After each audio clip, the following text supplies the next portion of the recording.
Amém? Vamos aproveitar que estamos de pé e vamos ler a palavra em Lucas, capítulo 12, verso 13. O título desse texto é A Parábola do Rico Insensato. Glória a Deus. Lucas, Novo Testamento, livro de Lucas, capítulo 12, verso 13. Glória a Jesus. Eu louvo a vida daquele que traz a Bíblia para a casa do Senhor, amém? Você que ainda não criou esse hábito, crie. Glória a Jesus. Amém? E disse-lhe um da multidão que o acompanhava: Mestre, dize a meu irmão que reparta comigo a herança. Repete comigo, herança. Glória a Deus. Mas ele, Jesus, disse: Homem, que me pôs a mim por juiz ou repartidor entre vós? E disse-lhes: Acautelai-vos e guardai-vos da avareza, porque a vida de qualquer não consiste na abundância do que possui. E propôs-lhe uma parábola dizendo: A herdade de um homem rico tinha produzido com muita abundância. E ele arrazoava consigo mesmo, dizendo: Que farei? Não tenho onde recolher os meus frutos. E disse: Farei isto: derrubarei os meus celeiros, edificarei outros maiores, e ali recolherei todas as minhas novidades e os meus bens. E direi à minha alma: Alma, tens em depósito muitos bens para muitos anos. Descansa, come, bebe e folga. Mas Deus lhes disse: Louco! Esta noite te pedirão a tua alma, e o que tens preparado? Para quem tua alma será? Assim é aquele que para si ajunta tesouros e não é rico para com Deus. Podeis assentar em nome de Jesus. Glorificado é o nome do Senhor. Eu dei um título para essa mensagem. Significa contentamento da vida e perdição da alma. Muitas das vezes, queridos, nós estamos muito preocupados, e aí eu quero que todos os jovens lá atrás prestem bastante atenção em mim, olhem direto para mim, para eu saber que vocês estão ligados e estão entendendo.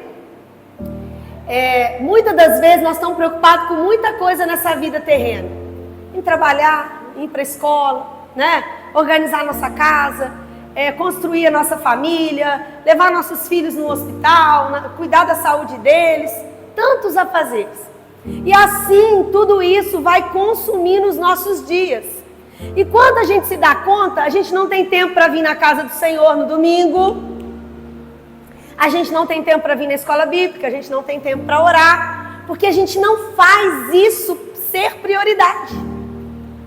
Todo dia tem que ter comida na minha casa, não tem? Todo dia tem que ter comida na sua casa, todo dia tem que ter luz, todo dia tem que ter água.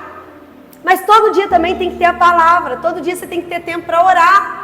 Todo dia você tem que ter tempo para vir na casa do Senhor, porque se você não fizer isso, prioridade, vai chegar uma hora, como diz a lição, a canção, todo joelho vai se dobrar. E nesse dia, o que o Senhor falará com você? Entra para a morada celestial, ou Ele vai dizer assim: aparta-te de mim que não te conheço. E o Senhor, Ele não cansa, queridos, em nos ensinar. E é por isso que Ele fez essa parábola para ficar para as gerações. O Senhor Jesus, Ele amava ensinar por parábola, porque é uma forma didática, fácil de ensinar. Ele mesmo fala no verso 2 aí que a gente leu, no segundo verso, que Ele não é juiz para decidir em uma causa, porque Jesus era mestre. Jesus, Ele amava ensinar, como eu também acho que sou. Não sei se eu sou uma pregadora, mas eu gosto de ensinar a palavra de Deus. E nessa parábola do rico insensato, ele quer chamar a nossa atenção. Porque muitas das vezes a gente quer tanta coisa, e uma das coisas que move o coração humano é ficar rico. Sabe, move o nosso coração ter uma casa bonita, ter carro, ter piscina, no futuro aposentar bem, ter uma segurança financeira. Quantos que você conhece que está doido para se aposentar, achando que vai ser feliz quando a aposentadoria chegar, Berenice? E aí ele trabalha muito, ele nem tem tempo para a obra, ele não tem tempo para orar, ele não consegue ler Bíblia, porque ele tem que trabalhar, porque ele tem que cuidar dos filhos, porque ele tem que cuidar da casa, e os anos vão se passando. E quando chega aqueles anos da aposentadoria, alguns não conseguem nem aposentar, morrem antes. Outros se aposentam e curtem muito pouco tempo a sua aposentadoria. Mas eu quero chamar a sua atenção para você que veio aqui, que entrou por essas portas, que há uma aposentadoria celestial. Há uma aposentadoria eterna, e essa sim é motivo de cada um se preocupar, até os jovens. Sabe por quê, querido? Nós morremos desde o minuto que nós nascemos. Desde o momento que nós somos gerados na barriga da nossa mãe, vai ter um momento que essa carne aqui vai morrer. Seja nova, seja adulta, adolescente, criança ou velha. Ela vai morrer. E para onde irá a sua alma? Dia 11 de maio vai ter batismo aqui na igreja. E eu quero perguntar para você, você tem certeza para onde vai a sua alma? A Bíblia fala que aquele que crer e for batizado será salvo. E eu tenho certeza que se eu pedir para levantar a mão aqui, há muitos que ainda não se batizaram. E por quê? Porque você está correndo atrás de vento. A Bíblia fala que o muito fazer é correr atrás de vento. E aquilo que o Senhor preza, que é primazia na sua e na minha vida, muitas das vezes não é o que a gente dá mais importância. Porque a Bíblia fala que se nós fizermos tudo, colocando o Senhor em primazia, Ele vai cuidar de todas as outras coisas. Mas vamos nos ater a essa parábola do rico. A Bíblia fala que Jesus estava em meio a uma multidão. Se puder desligar esse ventilador aqui para mim, por favor.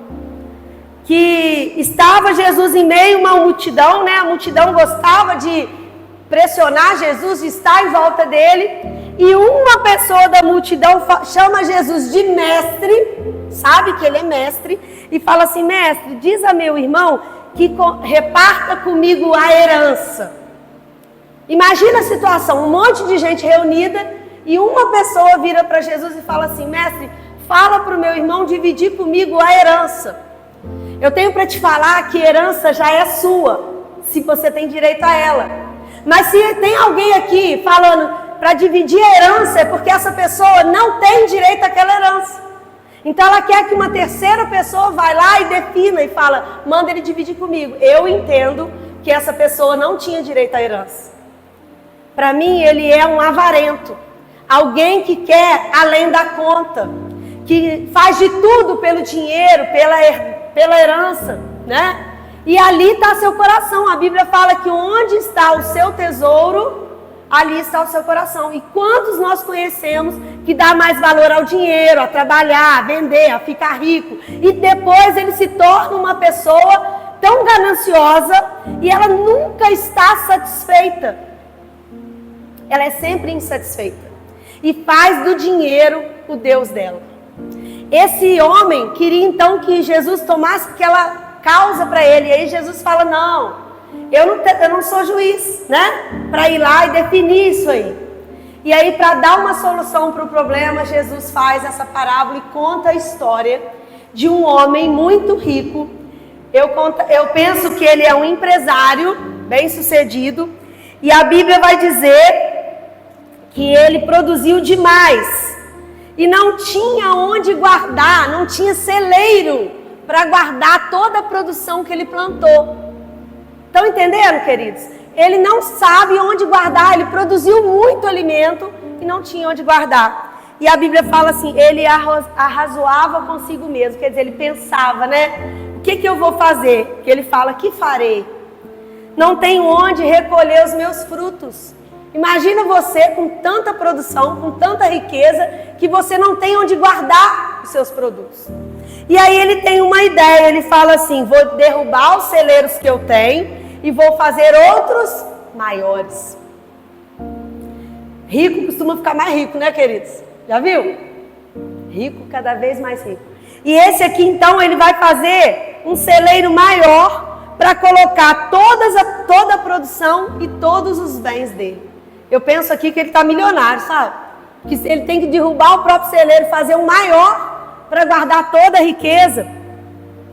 E depois que ele pensa nessa solução, que vai construir celeiros maiores. Ele falou assim: eu vou colocar tudo lá dentro e vou dizer para minha alma assim, ó: alma, tens em depósito muitos bens para muitos anos.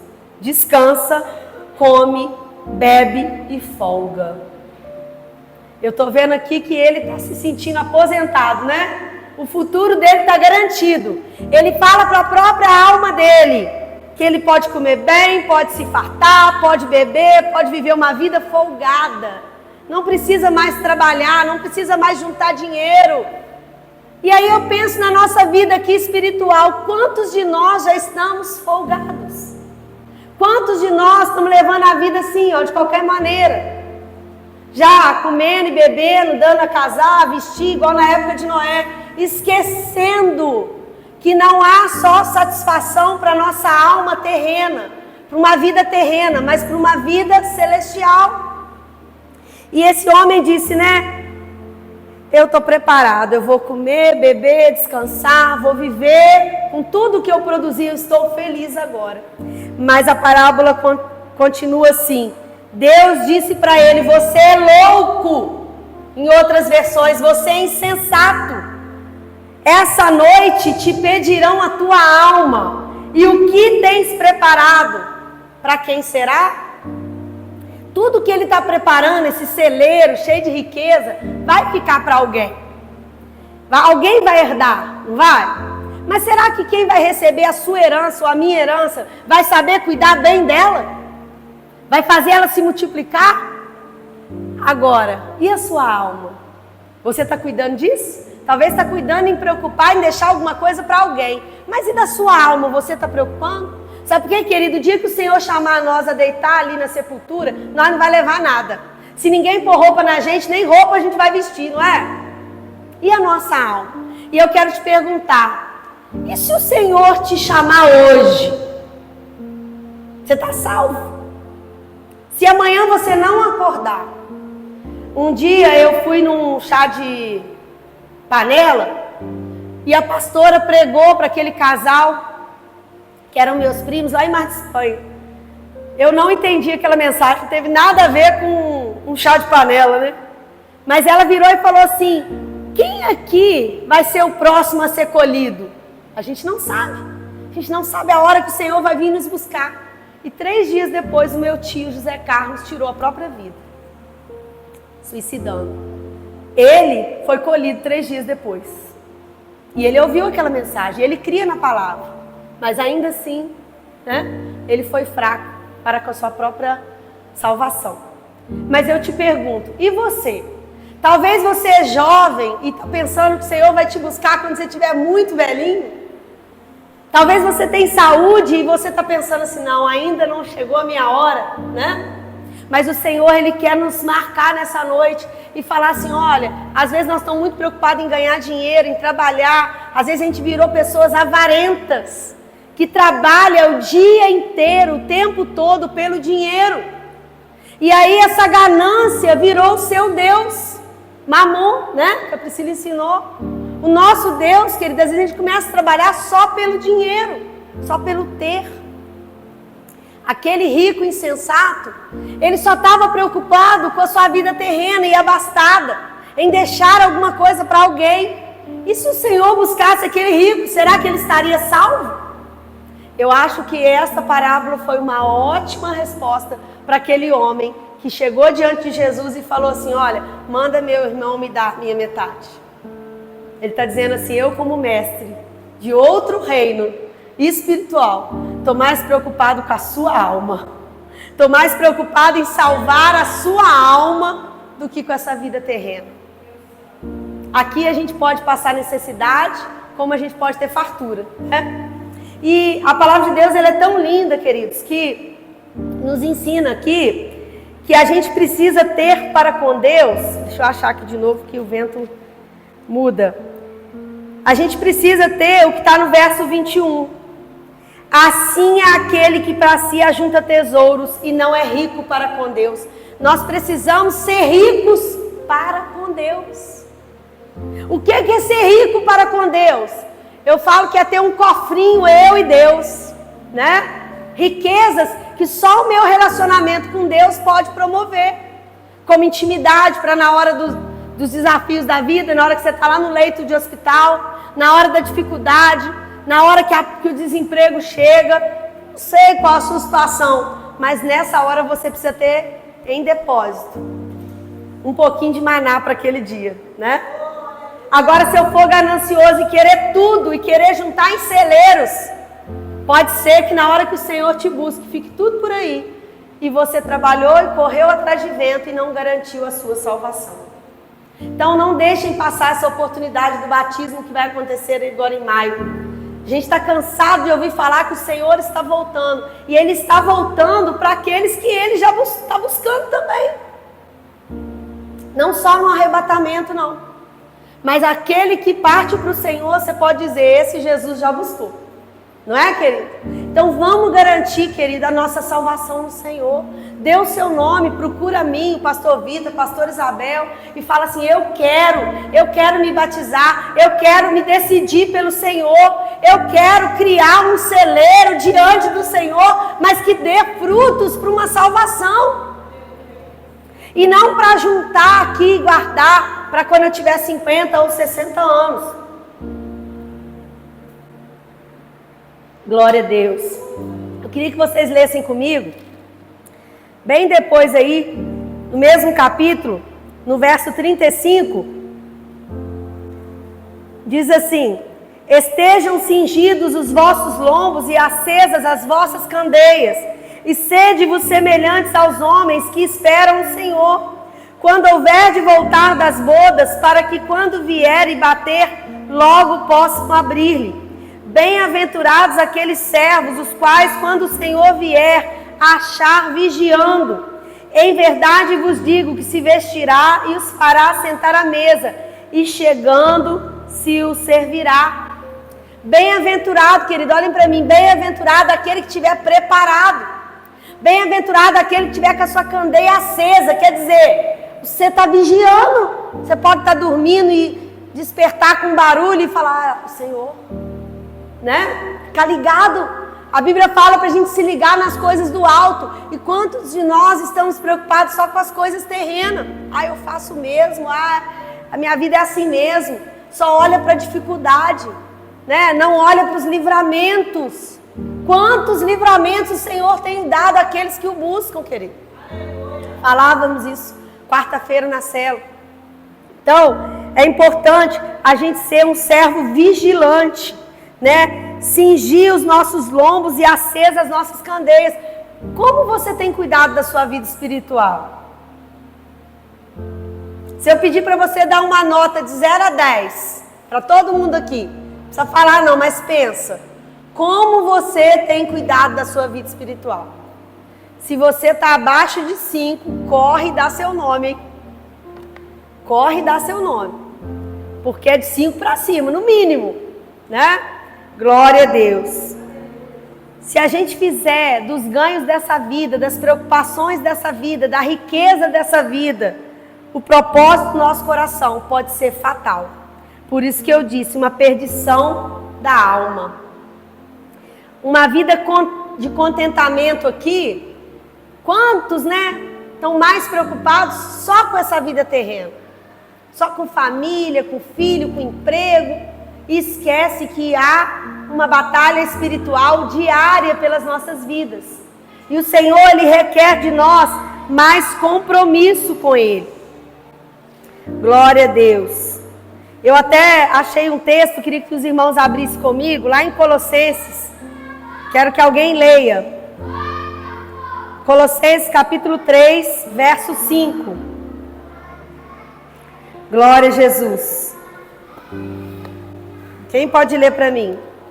Assim, façam morrer tudo que pertence à natureza terrena de vocês. Imoralidade sexual, impureza, paixão, desejos maus e a ganância que é idolatria.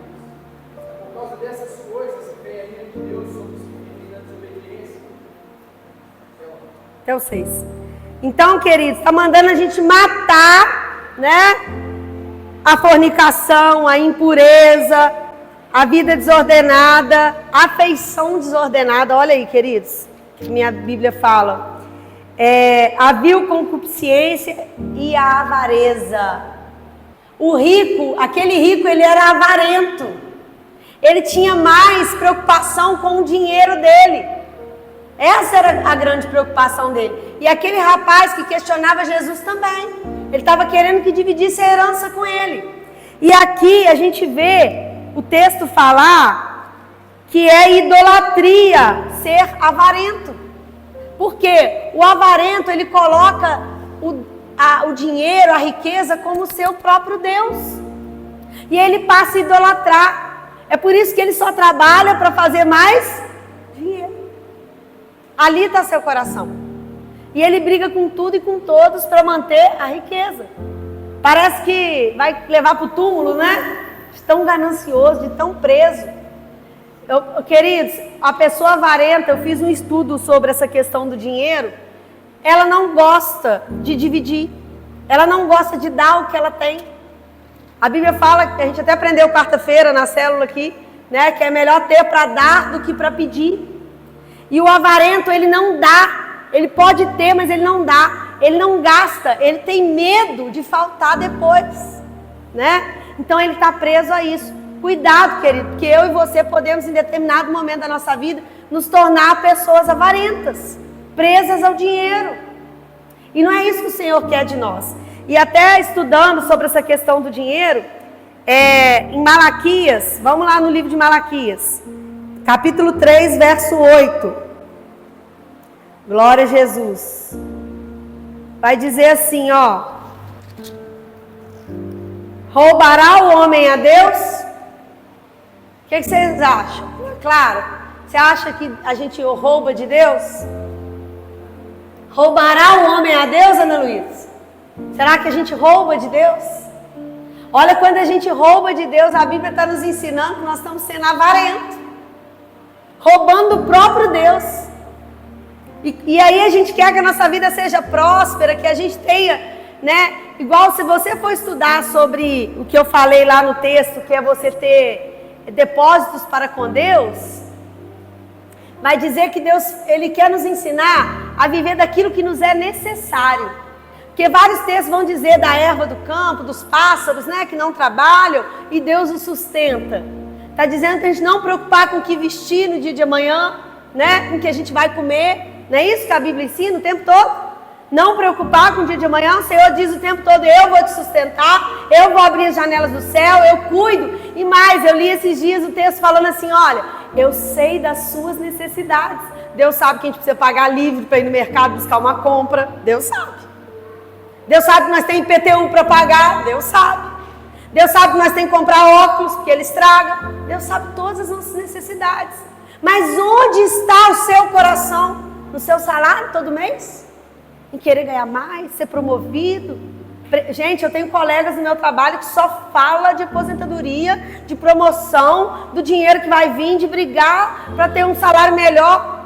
Quase que eu falo, vão trabalhar, meu filho, vão trabalhar, né? Mas eu falo mesmo, ó, só por causa de mim veio esse aumento. Que eu pedi a Deus, porque eu criei, porque eu confiei, porque eu precisava, porque eu dizimei. Amém, queridos? Nós temos que crer nisso. Eu nunca tive seguro de carro. Eu tenho seguro de casa, seguro de vida, mas nunca tive de carro. Aí as pessoas ainda vou fazer, uma hora eu vou precisar fazer. Mas eles falam comigo, por que você ainda não fez? Aí eu brinco assim, porque eu tenho um seguro mais poderoso, meu dízimo cobre todas essas questões, né? Mas quando você dizima com fé, o texto vai responder, ó, roubará o homem a Deus? Todavia vós me roubas. Em que te roubamos? Nos dízimos e nas ofertas. Você pega seu salário lá limpinho, sai pagando, e não lembra de devolver ao Senhor a parte que cabe a Ele. Está roubando. Você não rouba do seu amigo, você não rouba do seu patrão, você não rouba do seu primo, você não rouba do vizinho, mas rouba de Deus. Não é eu que estou falando, é a palavra que estou falando. Então, você está se tornando uma pessoa avarenta. Você está fazendo como um homem rico, descansando, comendo, bebendo, se alegrando, né? Mas não está preocupado para onde vai a alma. Porque ele diz no texto, eu vou dizer para minha alma, está tudo certo, está tudo guardado no celeiro, tem dinheiro, tem depósito.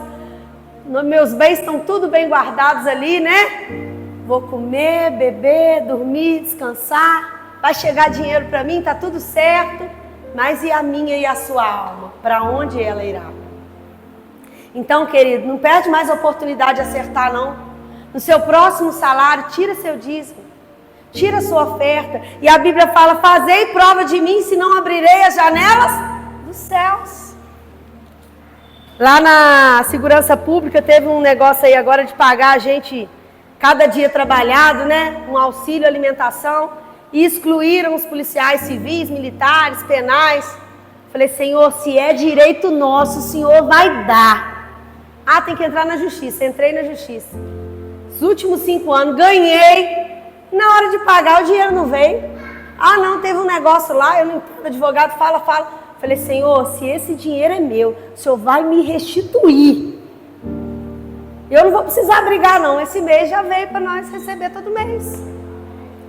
O Senhor, Ele honra aqueles que o buscam. A palavra diz isso. Você precisa honrar o Senhor. Porque se você fizer tudo com a força do seu braço, uma hora vai dar errado, amém, queridos. Para de começar a sua vida com as forças do seu próprio braço. E aí eu estou falando para os jovens. Você está fazendo a sua parte estudando, buscando conhecimento, trabalhando. Mas se você não colocar os seus projetos e os seus planos nas mãos do Senhor, o Senhor está falando assim, você é insensato, você é louco. Precisamos colocar tudo diante do Senhor, para que o Senhor venha nos honrar. Não deixe as coisas desse mundo ser um mamon na nossa vida. Amém? Faça os seus planos serem eternos. Faça os planos diante do Senhor. Não faça tudo para que um dia você se torne um rico, ou uma pessoa bem-sucedida, ou alguém que tem uma casa para morar, as contas estão pagas, mas dentro do seu coração há um vazio. Eu conheço muita gente assim, que tem tudo, mas não tem paz, né? Tem tudo, mas não tem alegria do Senhor. Tem tudo, mas a primeiro momento que vem uma doença, ela desespera, ainda questiona Deus e põe Deus como errado. E se você estudar as Escrituras, o Senhor vai falar que até aqueles que o temem passam por dores na carne. A gente não vai se livrar daquilo que a carne produz, né? Então nessa noite eu quero fazer um apelo. Você que ainda não aceitou Jesus e quer aceitar o Jesus publicamente, é a oportunidade de você vir aqui à frente e aceitar Jesus. A Maria Eduarda aceitou Jesus há pouco tempo, né, Maria Eduarda? Vai se batizar, amém? Glória a Deus, você é sua professora de batismo. Olha como que você está chique. Eu também, né? Glória a Deus. E eu sei que tem mais pessoas aqui que têm esse desejo, mas às vezes não tem coragem. Coragem de assumir para outras pessoas que quer se batizar. Eu quero chamar a Jéssica aqui à frente, porque ela já deu o nome que ela quer se batizar. E a igreja vai orar por ela. E eu continuo o apelo. Alguém mais aqui quer aceitar Jesus? Quer se batizar? Quer descer as águas? E deixar ali o velho homem e nascer uma nova criatura? Há alguém aí mais corajoso? Hein, queridos? Não deixa a oportunidade passar, não. Como o texto diz, né? A gente não sabe a hora que o Senhor vai nos recolher. Alguém aqui quer voltar para Jesus hoje, reconciliar com a igreja, firmar os caminhos do Senhor? Temos 3 apelos aqui. Aceitar Jesus, reconciliar com a igreja e batizar. Alguém quer reconciliar hoje? Não? Glória a Deus. Vem cá, Jéssica. Gente, essa é a Jéssica. E ela quer se batizar. Ela já conhece o Senhor, mas estava longe, né, Jéssica, dos caminhos. E ela falou quarta-feira comigo que não tem mais tempo para esperar. O Senhor já gritou. Entendeu, queridos? Não espere o Senhor gritar o seu nome. Não espere o Senhor falar, anda logo. Não dá mais tempo. Porque pode ser que não dê mais tempo. Amém? Quer falar? Glória a Deus. Tendo suas mãos aqui sobre a vida da Jéssica. Senhor Deus, em nome de Jesus, nós queremos apresentar ao Senhor a Jéssica, a sua vida, a sua casa, seus filhos, a sua família. Queremos pedir ao Senhor que nada venha impedi-la, Pai, de descer as águas naquele dia. Que o Espírito Santo de Deus possa ser com ela. Que essa seja, Senhor, a melhor decisão da vida dela.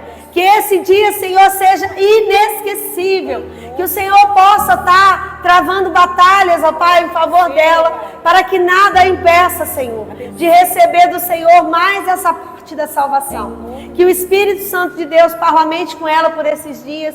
Que o Senhor vai fazendo toda a limpeza e toda a transformação necessária. Para que o Senhor seja realmente, Pai, em todo o tempo, o Deus da vida dela. Para a honra e glória do Senhor. Em nome de Jesus. Amém? Recebe o abraço da diaconisa. Mais alguém, querido, quer reconciliar com o Senhor? Glória a Deus, aleluia. Santo, santo é o teu nome, Senhor.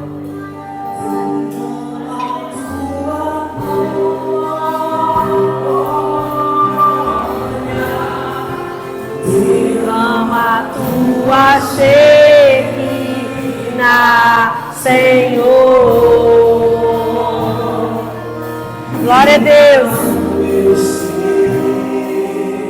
Os seios deste amor. Derrama a tua glória.